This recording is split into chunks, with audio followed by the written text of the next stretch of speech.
Hello, everybody.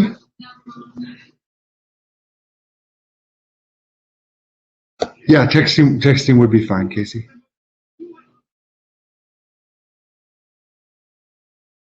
Hello everyone. My name's Aaron. I'll be doing the webinar today. It's good to see you. I use that as a figure of speech because I can't actually see you. I see myself and I see the chat box. So I'm assuming that there are people here. But we're actually going to start in a few minutes. I went live about 5 minutes early so that people would have a chance to log in, stuff like that. So you get to see me fiddling with my notes while we're about to start.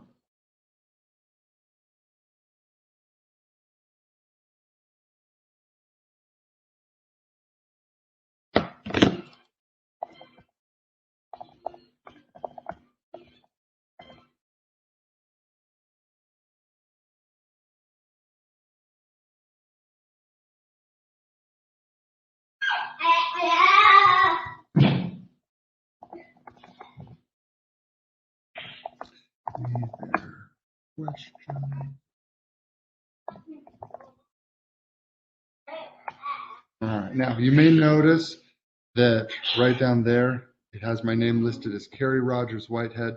The more astute of you may have noticed that I am not Kerry Rogers Whitehead. So congratulations, you passed the first test. My name is Aaron Yeager. I have been part of Digital Respons-Ability for a while now. I'm an author. I write fantasy novels, and Carrie and I met, we do a lot of like anime conventions and stuff like that. And I do a lot of the presentations. It's something I believe in, something I think is really important. It's something I think gives back to the world and the community and does a little bit of good in the world, which is important to me. So that's why I'm here. I hope that you guys enjoy this little journey with me today through cybersecurity. It's kind of fun. Now, you guys feel free to type into the chat box if you have any questions or anything during the presentation. I don't know if I'll be able to see the chat box while I'm in the PowerPoint. If not, I've asked the moderator, Casey, to text me. I have my phone right here. To text me the questions so that I still see them. So just go ahead and ask the questions. And then once I'm done with the PowerPoint, we'll open it up to Q&A, and then I'll actually be able to see what you guys are typing. So this is going to be a fun little presentation. I think you guys will like this. Really important stuff. We got some funny clips. We got a YouTube video that I think you guys will really enjoy watching. And yeah, so we're going to start in a couple minutes here.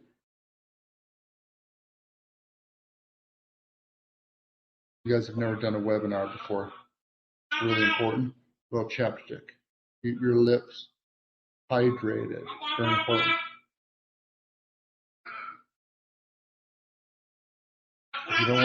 You don't want dry lips while you're doing this.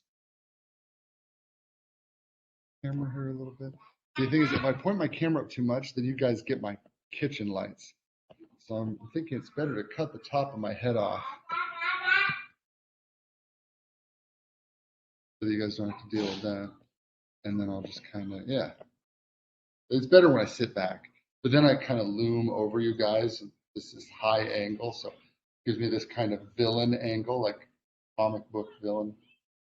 Leave like a cat that I can stroke. Yes. Welcome, Mr. Bond. I knew you would be coming tonight.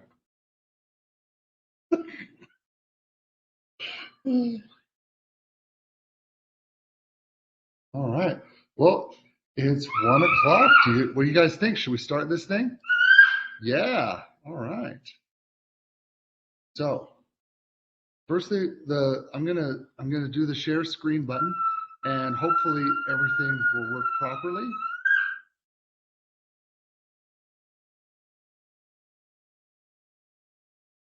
Fire screen.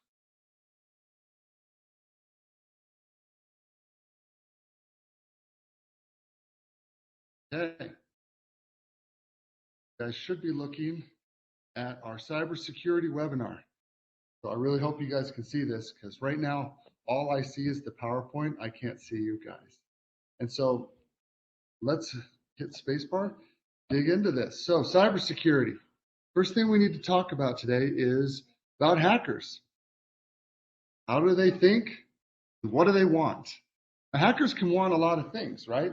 If you're a celebrity, you know, they might try to break into your phone and take some pictures, some private pictures of yours and spread it on the internet. We had that happen a few years back. If you're a political figure, you know, they might want to go digging through things to find something to embarrass you. If you're if you're an owner of a big company, they might try to get company secrets from you, stuff like that. If you're a scientist, they might try to steal research from you. But my guess is that most of the people here today aren't any of those things. Now, if you are a famous celebrity, welcome. We're happy to have you here. But for the vast majority of people, their interaction with hackers is going to be an attempt to steal money from you. They want money, which means they want access to your online banking.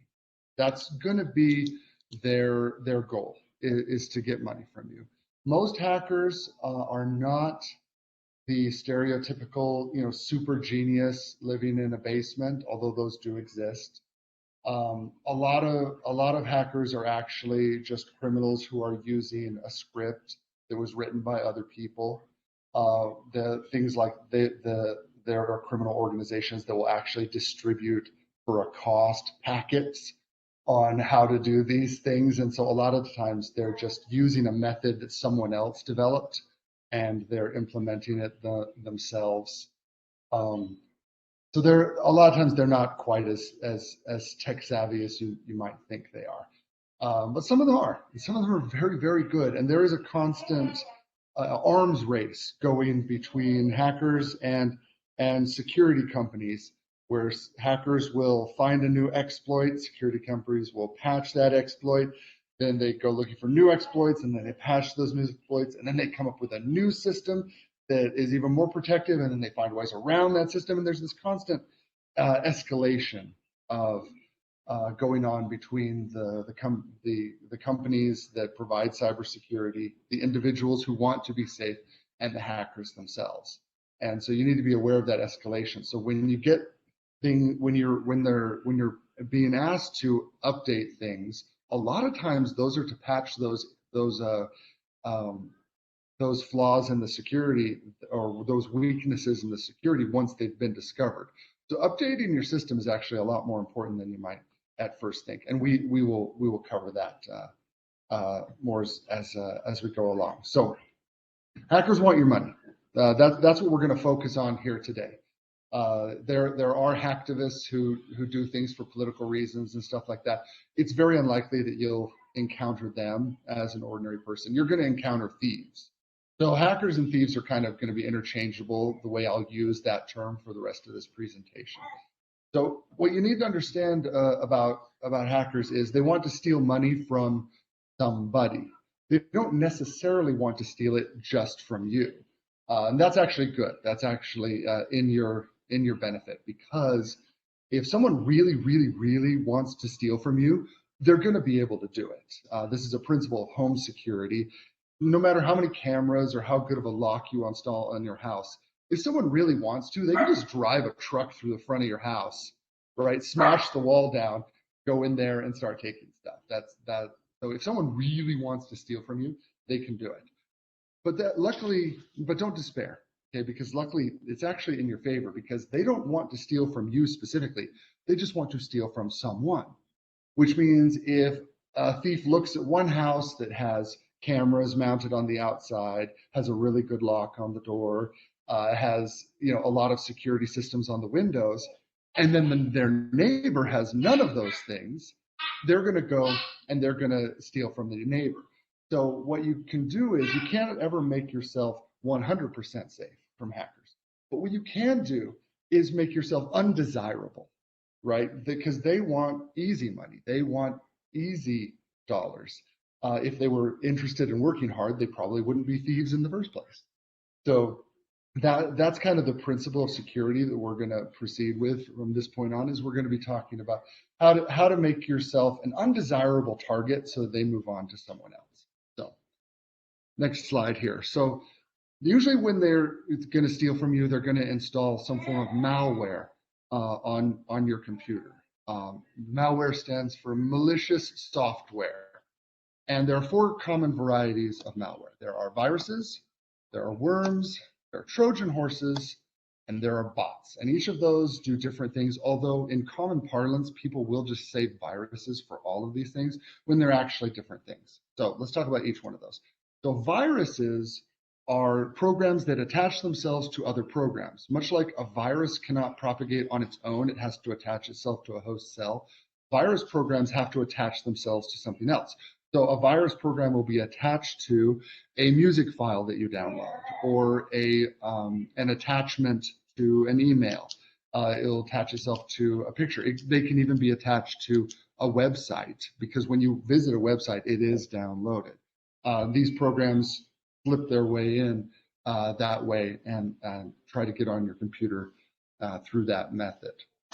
Now, worms are much more sophisticated. Worms are programs that can actually perpetuate on their own. You don't have to, with a virus, you have to do something, or something has to be done to introduce it onto your system. You have to download something that you shouldn't be, or open something that you shouldn't have opened, or something, or plug in something that you shouldn't have plugged in. Worms actually are programs that can actually on their own self-replicate and install themselves onto other people's computers. Worms are more common with when the hacker is trying to disable a system. For example, a worm program that installs itself on every single computer within its reach, and then has all of those computers at once try to access a certain website to the point that that website becomes overloaded and crashes. That's what's called a denial of service attack. Those worms are used for those kinds of things. Worms are generally going to be programs used by hacktivists and stuff like that. But the basic gist of what they do is they can perpetuate all on their own. But Trojan horses are programs that appear to be one thing but are actually another. You may have seen emails or received text from people like, "Hey, I just found this video. Is this you?" Or "Hey, we're having trouble with your account. Log in here." So anytime that it's tricking you into opening something, it's a Trojan horse. It appears to be one thing, but is actually another. Trojan horses are really popular because they get really good at forming these things in such a way that it's going to make you want to click on them. So it's going to be things like I said before. Hey, is this really you? Or there was actually a really popular one a few years back that was an email that just said, "Hey, I love you so much," and people would be like, "Oh, well, who? That's kind of pleasant. Who loves me?" And they'd click on it, and then once you let the Trojan horse into Troy, then it opens up, and all of the warriors inside come out. So that's true, and we will go over this a little bit more later in the presentation. And then we have bots. Bots are very sophisticated. Bots are programs that actually allow the hacker to take remote control of your system. So once a bot gets installed onto your computer, they can actually remotely give commands to your computer to do certain things. And it can be, just anything that you can do on your computer, they can make your computer do. There are some really, really sophisticated versions of bots where they can actually make they can command your hard drive to spin up so much that the disk itself actually flies to pieces. That was a real popular one a while back. Or to overheat your system intentionally. There's all sorts of stuff that bots can, but bots allow remote control of your computer. So those are the things we don't want hurting us. So let's talk about armor. You guys want to talk about armor for a minute? I think that sounds fun. This is Evelyn. By the way, these characters are from a video game that we're developing here at Digital Responsibility. That's actually going to teach kids about internet safety and being a good citizen and making good life decisions and everything like that. And that's gonna be out hopefully by the summer. But yeah, so that if you're wondering who these characters are, I threw them in there. This is Evelyn. She's going to teach you guys about defeating armor. And she says, forget what you've seen on the stage. Real armor is exceedingly good at protecting the body. You can hit it with arrows and swords all day, and you will do nothing but dent it. The only way to defeat it is to attack the weak points.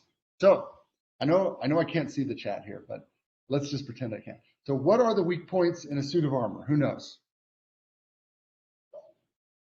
We'll see who among you are really into historical stuff like me. I don't know about you guys. I love like medieval technology and stuff. Blacksmithing is actually one of my hobbies. There's places like where you can just go and apprentice and learn how to blacksmith. It's really fun. I highly recommend it. Anyway, so first weak point is the vision slits. You got to be able to see. That was just a solid plate of steel. You wouldn't be able to see anything. Like Luke said, with the blast shield down, I can't even see. How am I supposed to fight? The next is the breaths. You got to be able to breathe, so they got to have little holes to breathe. Unfortunately, that creates a weak point in the armor. Next is the neck. If you guys ever seen the older Batman movies, you may notice that the actors very often do this a lot, like, hey, what are you doing? The reason they're moving that way is because the costume cowl actually doesn't allow their head to turn. So that's why they're doing that. Obviously, in a real suit of armor, not being able to turn your head is unacceptable. You have to be able to turn your head. Unfortunately, though, because of the way our head moves, that creates a weak point in the armor. So the neck is generally going to be a weak point in the armor, as is the armpit. There's a major artery that runs through there. And you'd think, well, why not just put an armor plate right there? Well, because then you wouldn't be able to put your arm down. Why not put an armor plate here, at the inside of your elbow? Well, then you wouldn't be able to bend your arm. And so there's the fact that you have to be able to move places certain limitations on how much armor. And you can put like chainmail and stuff, but if you were just a solid statue, you'd be able to armor everything equally. But because you have to move, there are inherent weaknesses that have to exist. The other one is inside the elbow, the palm. You have to be able to grip stuff, although they do usually wear leather gloves, and behind the knee. If you hit an armor suit in one of those places, you can defeat it. Anywhere else, it's just going to bounce right off. They've actually done tests where they will take like real medieval longbows, and I don't mean like modern hunting bows are only like 30-40 pound weight. In the medieval times, they used war bows, 120 pound bows, 6 feet tall, and they would shoot a war bolt, not a little hunting arrow. These are about this big around. It's like a pool cue with a hardened spear tip at the end of hardened steel, like getting hit with a harpoon. And they would shoot these things at medieval breastplates, and it would bounce right off. I know in the movies they get hit and they go right down. It's like they treated them like lightsabers, but in real life, knights were like walking tanks. You could hit them with so many arrows, and unless you hit a weak point, you're not getting anywhere. So a good knight was trained to never expose their weak points, because doing so gives your enemies a chance to strike. You must remain vigilant. It only takes a single mistake. Your enemy can hurt you if they discover certain things about you. So what are your weak points when you are online? What are the weak points in your online armor? Well, first is your real name. Don't use your real name when possible, especially when you're playing like video games stuff. I always use Nikoru. I never go by Aaron when I play online games. Obviously, never give away your address to a stranger. Don't give away your phone number. Don't give away your age or your birthday. I know a lot of websites require you to put in your birthday. You don't have to put in your real birthday, but do put in the right year, because you don't want to lie about how old you are, especially if it's an age-restricted website. Don't give out the name of your school. Don't give out the place where you work. Not just for cybersecurity, but also just for personal security. A lot of people will, they Instagram every meal they have, which sounds really fun until you realize that, you've just broadcast to the whole world, hey, if you want to come find me, here's where I am right now.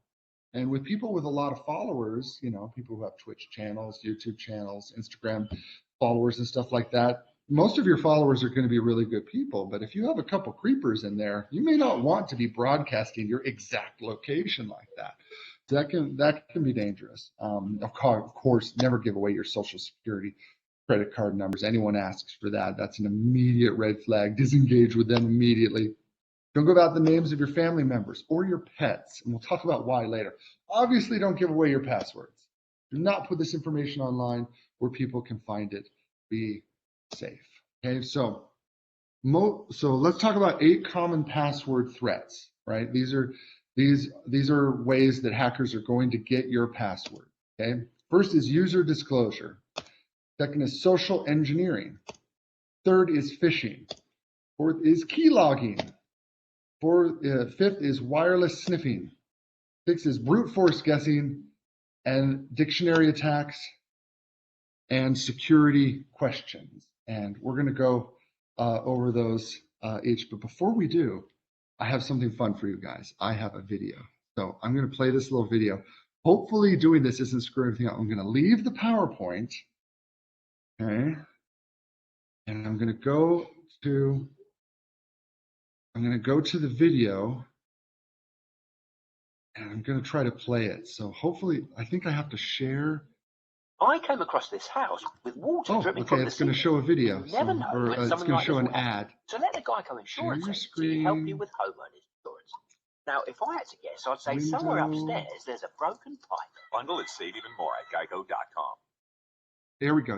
I think I have to share that. So here we go. I am now.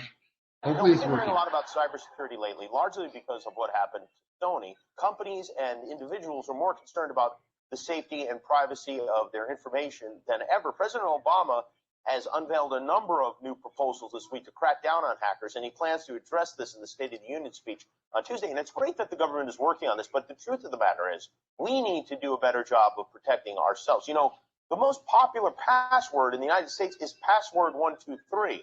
And as long as that's the case, we're vulnerable. So today we sent a camera out on the Hollywood Boulevard to help people by asking them to tell us their password. And this is how that went.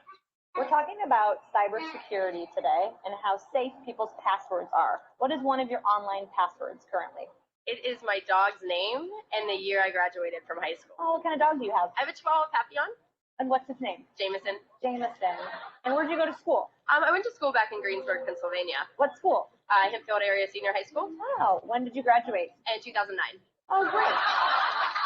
Like my cat's name and then just like a random number. Okay. You had this cat for a while? Yeah, she was my childhood pet. Aw. What's her name? Her name is Jolie. Jolie. So like a password of yours would be Jolie and then a number. Yeah. Like number 1? Like my birthday. Oh, when is your birthday? June 12th. Oh, nice. And what year were you born? 95. Oh, great. So Jolie 6, 12, 95. Yeah. Got it. So you mean to give my password right now? No, I cannot do that. But we all want to know what it is so we can tell you if it's strong or not. Oh my goodness. Let me think. Okay, one is Tel Aviv. Yeah. 4, 6, 8. And then Israel. It's only 3, but it's, for me it's strong enough. Ireland, 1, 2, 3, 4. Gemma. 1, 2, 3. Spell Gemma. Well, most of Italian. Oh, beautiful. Yeah. Like So what? Like what's a good Italian password? my grandma's name, What's your grandma's name? Maria. Maria. So Maria is your password? Yeah, now you know my password. Yeah. Well, the important thing is they learned a terrible lesson. Hi, I'm Jimmy Kimmel. Did you know there are things other than pornography on the internet? Watch them on the Jimmy Kimmel. All right, so I'm just going to close that window. That was fun. Did you guys enjoy that?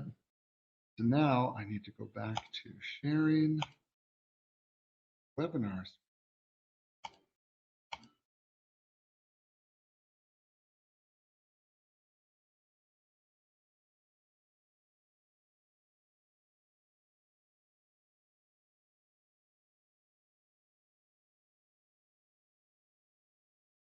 Okay, so now I'm sharing my screen again. Oh my goodness, look at that.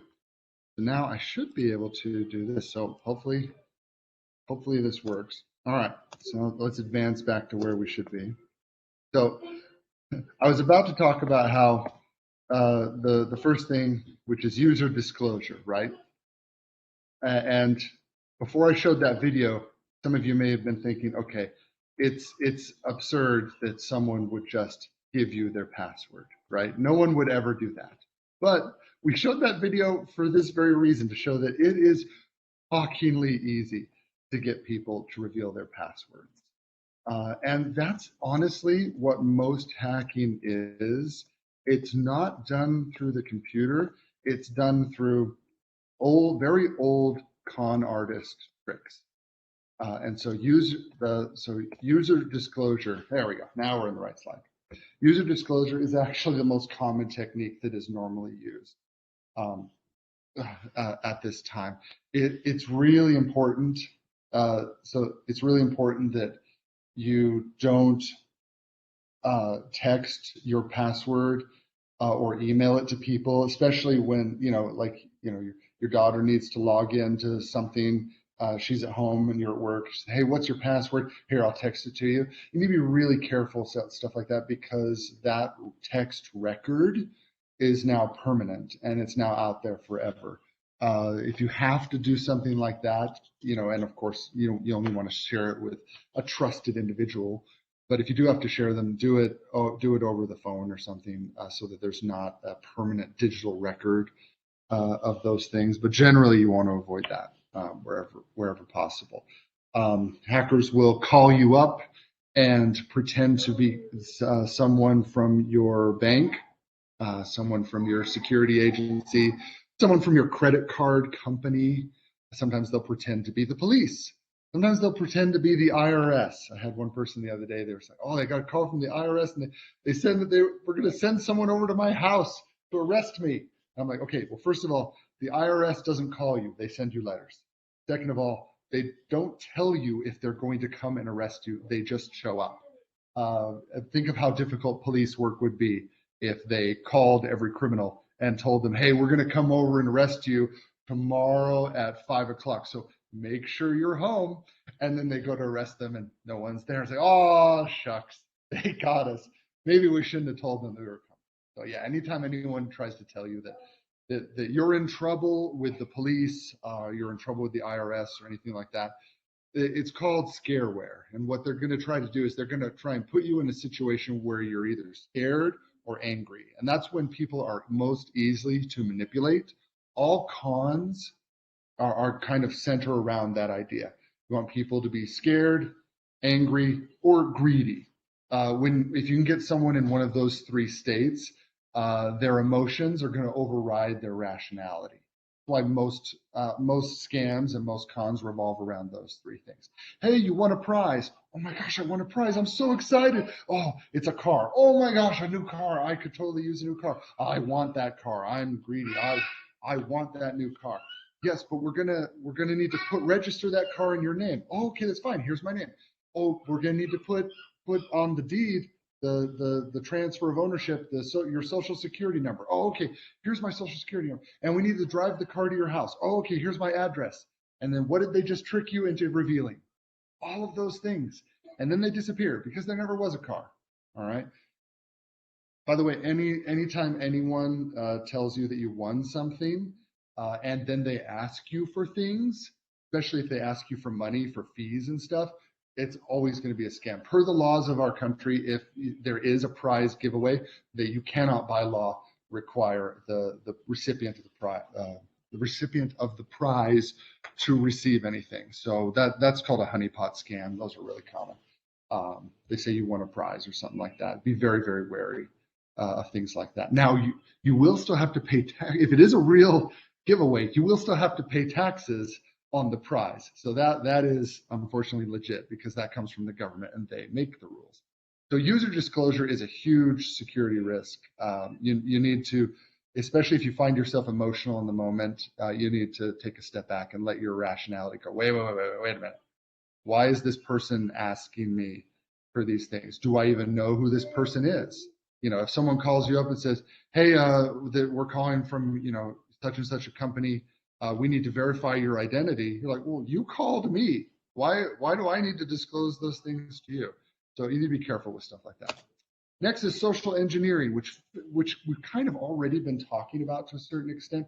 Social engineering is when they put you in a situation where you are very likely to enter your password. So I don't know about you guys, but I get like 4 or 5 emails a day that pretend to be from my credit card companies or my bank, and they do a really good job of making it look like this is like a legit email from Discover Card, and they'll just they'll just take the Discover Card emails and just make their own version of it. And they say, hey, there's a problem with your account. You need to log in. Your account is frozen. You need to log in immediately. Follow this link. Never, ever, ever follow that link. Okay, never do that. First of all, your credit card companies don't send emails like that. But if you do click on the link, either it's going to have some malware attached to the link itself, or it's going to send you to a website that's designed to look exactly like the Discover Card website. And then when you enter your login details, it records those and sends them to the hacker. Okay, that's a very, very common way that people's passwords get compromised.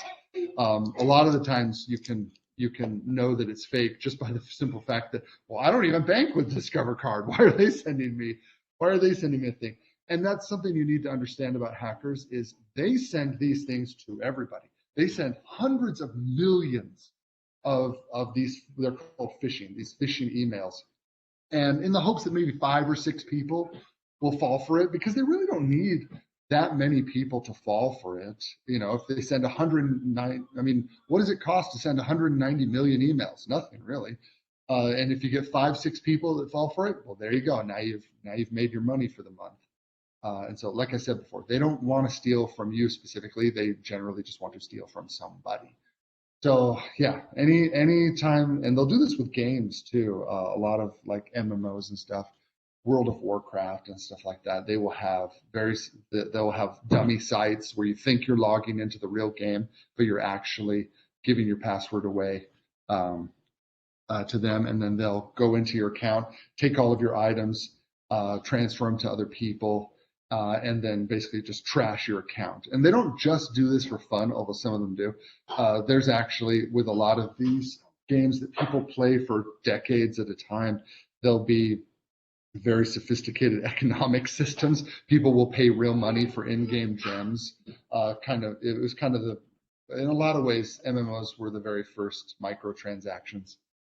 So yeah, the social engineering, that's a really common. The phishing, we already talked about that a little bit. That's where they send out bajillions of emails, hoping that a few people fall for it. The most classic one that a lot of people know is the Nigerian prince scam that the person claims to be from the royal family of Nigeria, and they need to transfer a whole bunch of money here to your country. They heard that you're a very honest person, and if you help them do the money transfer, then they're going to give you some of the money, and your cut ends up being like $2 million. It seems incredible that anyone would think that's real, but it works, and it's worked for a long time, and it still works to this day, because when people get excited and they get greedy, then they get emotional, and then they become less rational. So phishing works because people are emotional creatures. Keylogging. What is keylogging? This is one of the most common kinds of viruses that they'll want to install on your computer. Keyloggers are programs that keep track of every single keystroke that you make, and then it sends a record of that to the hacker. So when you're typing, it's recording every keystroke, and of course, when you use your passwords, it sends those. Keyloggers can get into your computer 2 ways. They can either get in by downloading malware, or they can get in because you have physically placed like a USB that is infected into your computer. This is less of a problem when it's your home system, but if you're using like a public computer, like the library and stuff, it's actually really easy. They call them dupes. They have little USB ports that they'll actually hook into the back of the computer, and it'll fit in between where the keyboard hooks into the computer. So they'll hook the keyboard into the dupe and then put the dupe into the computer. And what it does is it just physically stores every keystroke on that library computer while it's being used, and they'll leave it. Sometimes it'll transfer the data digitally. Sometimes they'll just come and harvest it a few months later. But basically, everyone who's used that computer to log on to anything through that time has now had all of their passwords compromised. So, and in some major cities, you're unlikely to find this unless you're in a real urban area. Sometimes they'll even make infected USB drives and just leave them on the ground for people to find, because then when good Samaritans will find it and be like, oh, whose is this? They plug it into their computer to figure out who it belongs to, and then now your computer's infected. Or you'll give it to somebody, you'll turn it into like a lost and found, and then they plug it in to try and figure out who it belongs to, and now they're infected. So yeah, key logging is probably the goal most of the time with viruses. They want your passwords so they can steal your money, and key logging is the most simple way to do it. Wireless sniffing are devices that actually can intercept the signals between your device and the wireless router. So this is most likely going to occur when you're using public Wi-Fi. You're at the coffee shop, or you're at a public park or something, and you're using their Wi-Fi, and you may ask yourself, well, isn't their Wi-Fi encrypted and protected? And my response is maybe.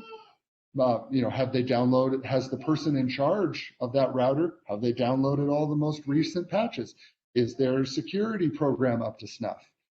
You'd be surprised how many public Wi-Fi are completely unencrypted, and so anyone with a sniffer device who's in the area can just intercept all the transmissions between you and that router.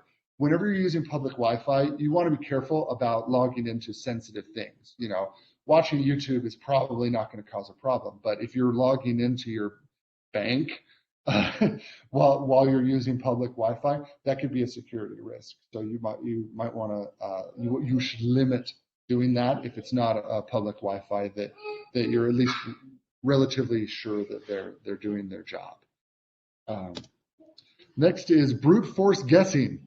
The thing about computers and computer programs, they can do a lot of things really fast, and they can try a lot of things really, really fast.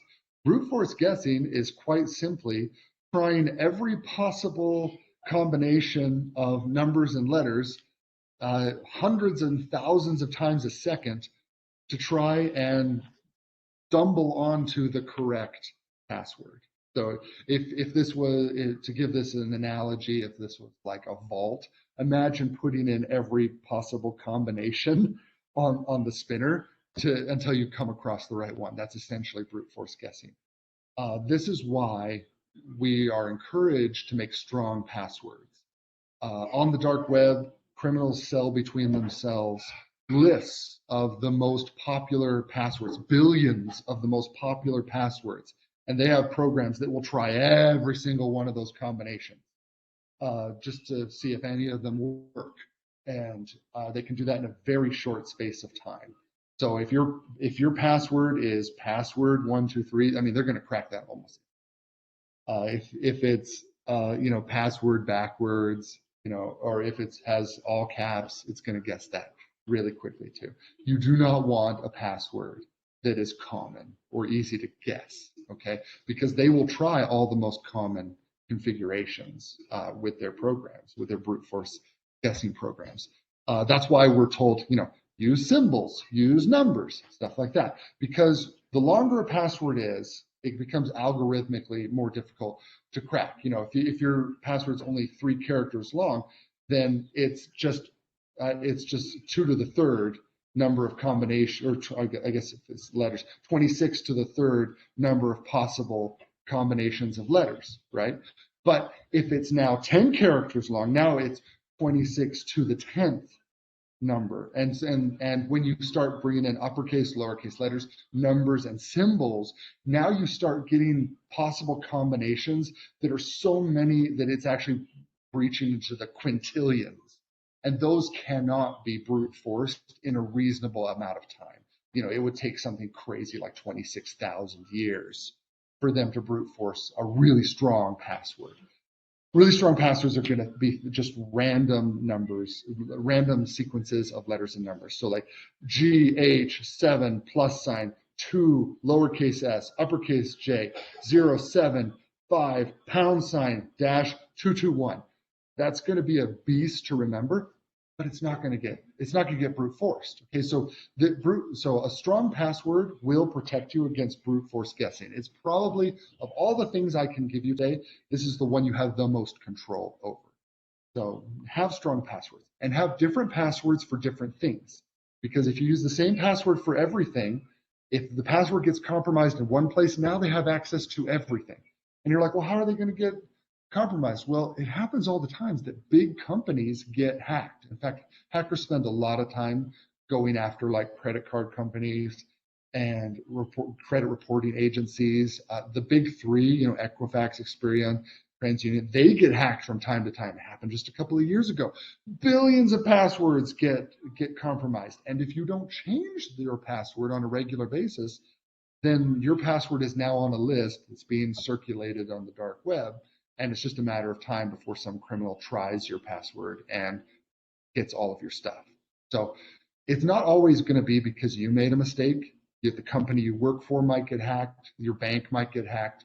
A government agency that keeps your records might get hacked. And when they get hacked, you get punished for it, but they don't, right? So you need to take control of your own security there. And you want strong passwords and different passwords for different things, and you want to rotate them about every 6 months.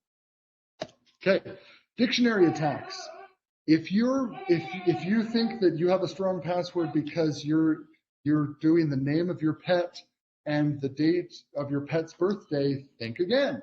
Because if you have a social media presence, all things like your pet's name and your pet's birthday are all easily accessible pieces of information about you.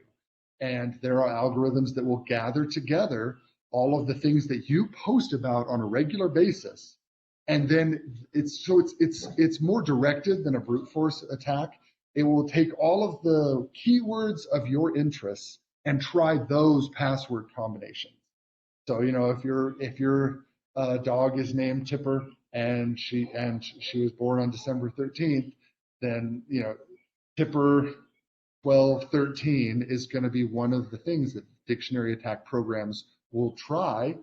And if you've used that as your password, well, guess what? Now they just cracked it. So your parents' names, the high school that you went to, your old paramours, boyfriends and girlfriends, your favorite movies, all of those things that you post about are going to be cataloged and attempted by these programs. And the hacker is not going to be sitting there combing through things. They'll have a program that'll do it for you, do it for them, and will then try hundreds of thousands of combinations within a few seconds.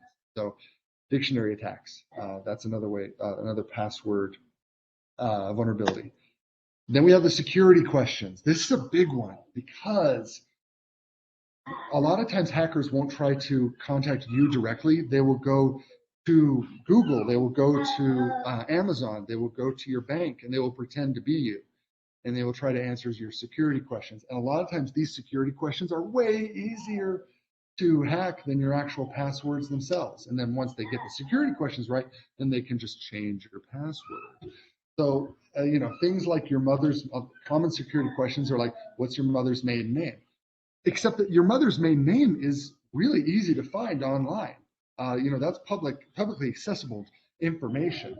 So you actually want to format your security questions in ways that are kind of like passwords. So don't put just your mother's maiden name. Put your mother's maiden name and a couple of numbers and a couple of symbols, or spell it in an unusual way. That makes it essentially a new kind of password, which is annoying because now you have to remember that too. But security questions are a huge, huge weakness in a lot of these systems. And a lot of the ways that people's identity gets compromised is not because the person did anything, because the hacker calls up the credit card company or something, pretends to be them, is able to get the password reset, then they change, then they get access to your account, then they go through and change the host email, and now all of a sudden your identity is just all over the place. It's getting shredded to pieces. So be careful, security questions. Okay. So now let's talk about 4 common email threats. So we talked about password threats. Let's talk about email threats. So first is eavesdropping. Second is spamming and phishing. Third is spoofing. Fourth is malicious email attachments. This character here, this is Callum McDonatar. He's a dragon rider from our game. Hey, AJ, do you want a Kit Kat? Here you go, buddy. There you go. Sorry, my son was asking for. I give you guys a Kit Kat too, but they have not yet invented the Wonka vision where I can just put the chocolate into my screen and just give it to you. All right. So eavesdropping. What is eavesdropping? Eavesdropping is quite simply sitting behind you at a cafe and looking over your shoulder. It's really doesn't have to be any more complicated than that. And a lot of cafes and stuff, a lot of public Wi-Fi areas have security cameras. And because they have security cameras, that means that there is now video footage of you entering in your password.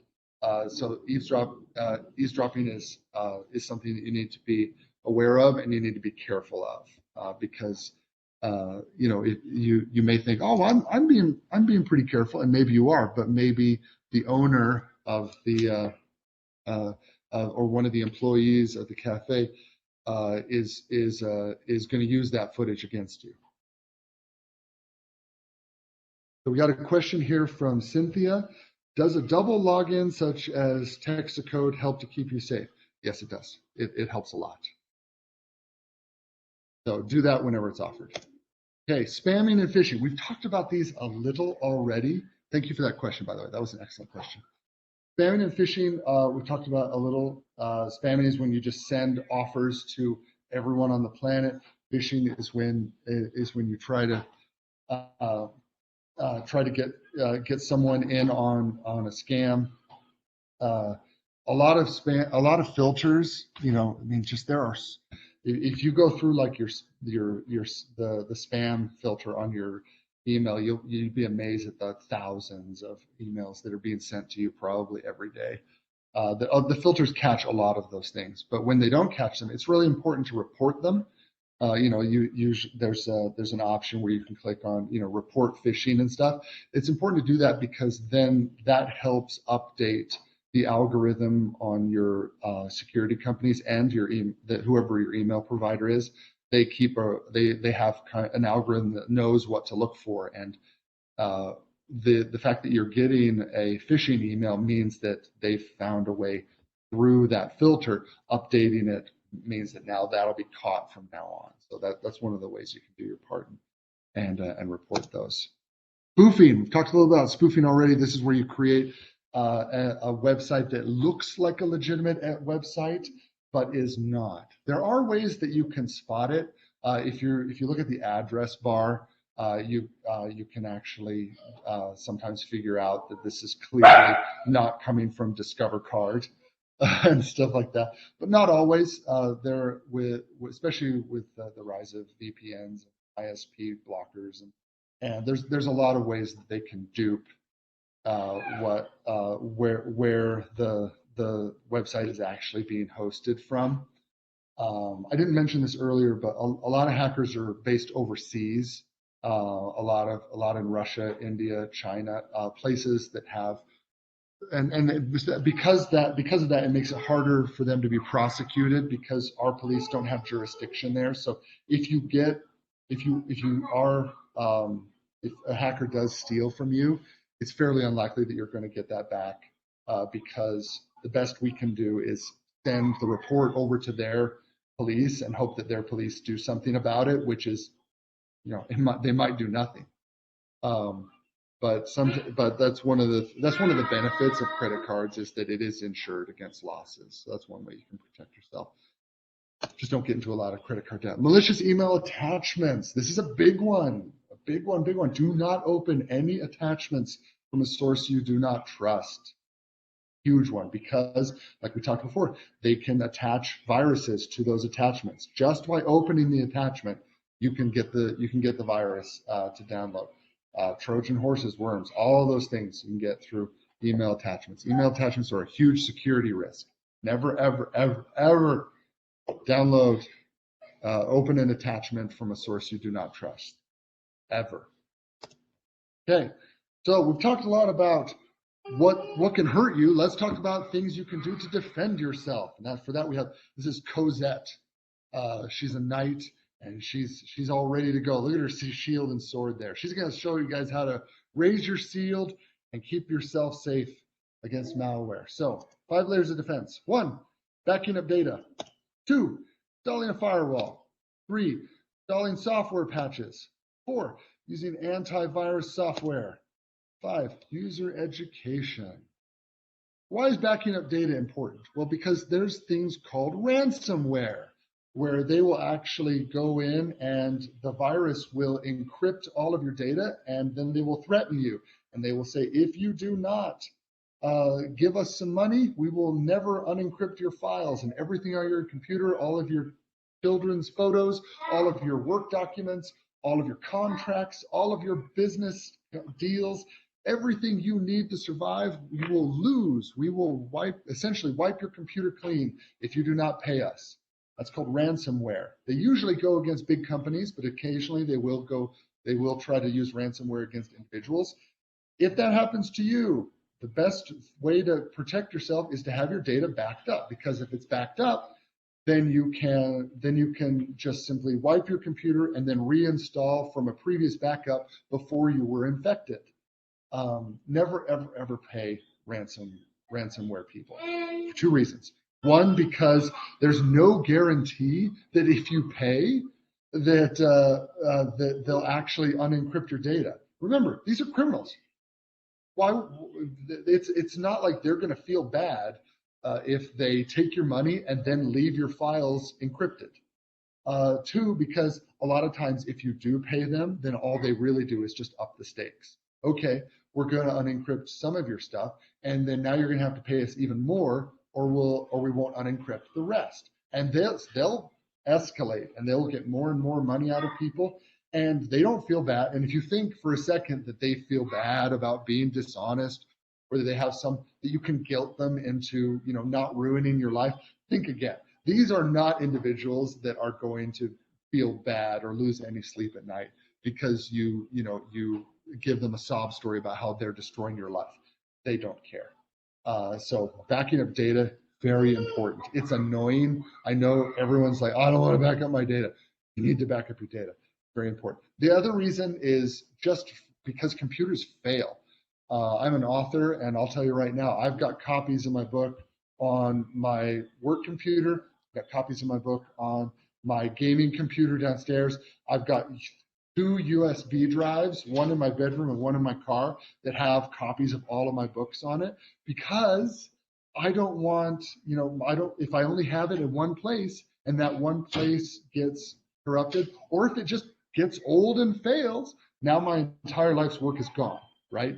And if you ask any writer, they will all tell you horror stories about they just finished writing the best chapter of their life and then the power went out and they lost everything. Well, that can happen times a bajillion if the hard drive where you had all 15 of your books stored becomes old and fails, and now they're gone. They're just gone. Another thing that I use to back up some of my data is that you can actually email copies of things to yourself, and then that attachment essentially becomes like an offsite backup. Don't do that for really sensitive things though, because if you use Hotmail or Outlook to keep copies of a lot of your stuff, and then Outlook gets hacked, well then now they now have copies of all your stuff, whatever you put there. So be sensible about that. Installing a firewall. Firewalls are very important. Firewalls essentially are a program that stop the input-output from your computer and ask questions like, is this a data packet that you requested? If it is a data packet that you requested, it lets it through. If this is not a data packet that you requested, it stops it. Hackers, of course, are constantly trying to find ways through or around firewalls, and firewall companies are constantly trying. If you have a newer computer, it already has firewalls installed. But here's the thing about firewalls. Firewalls only protect against data packets that are not requested.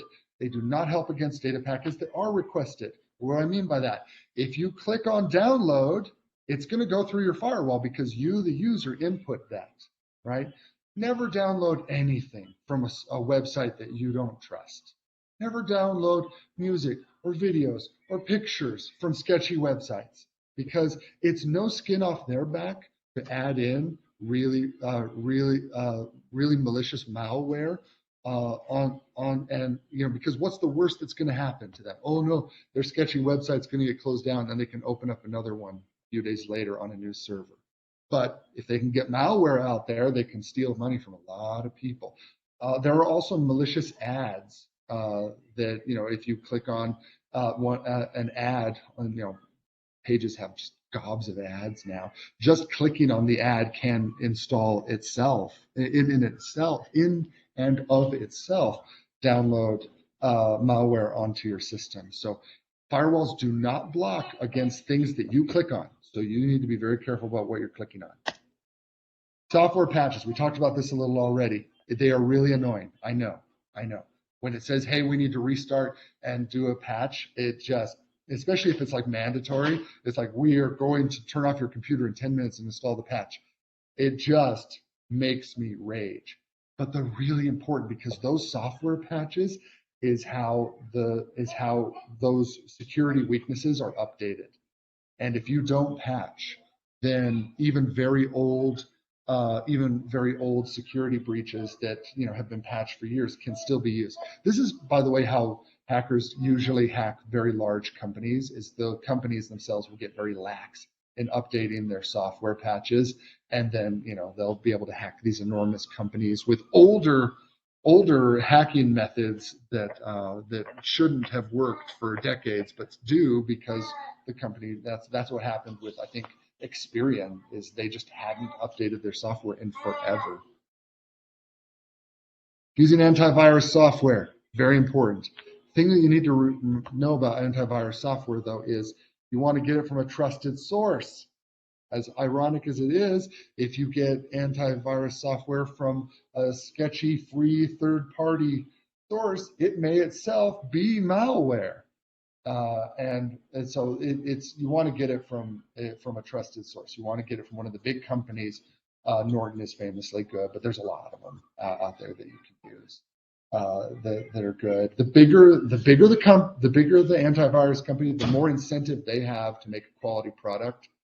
So and as always, you get what you pay for. If you're trying to get stuff for free on the internet, be it music or videos, or download video games without paying for them, or getting free antivirus software, or getting a free copy of Microsoft Word or stuff like that, that's how like 80% of viruses get onto computers, is people wanting to get stuff for free.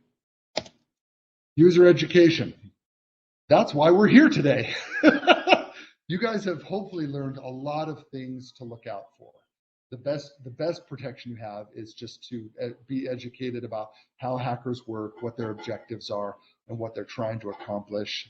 And be skeptical. Always be skeptical. You get an email that says something, don't believe it on face value. Don't automatically assume that just because they say something's happening, that it actually is. Hand it to me, bud. He's asking for some gummies. 1 second. Here. There we go. 1 second. My son wants some gummies. Here you go, buddy. Here you go. He says thank you. Okay.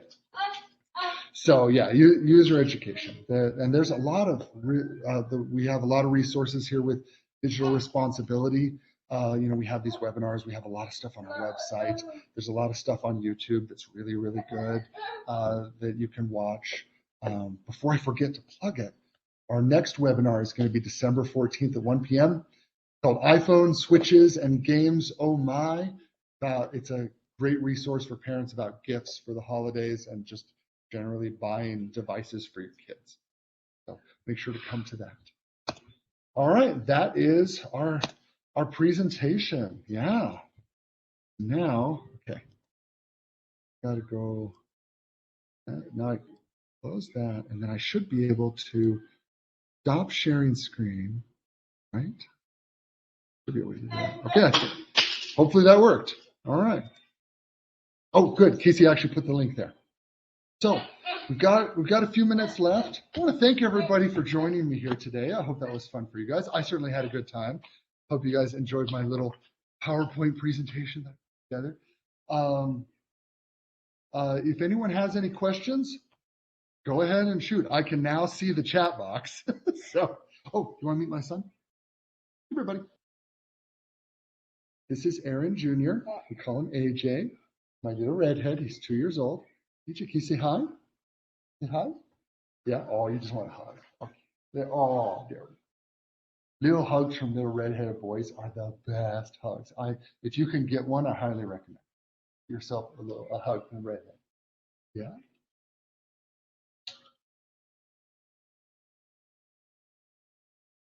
Oh, did you see that? Ah. You see, there's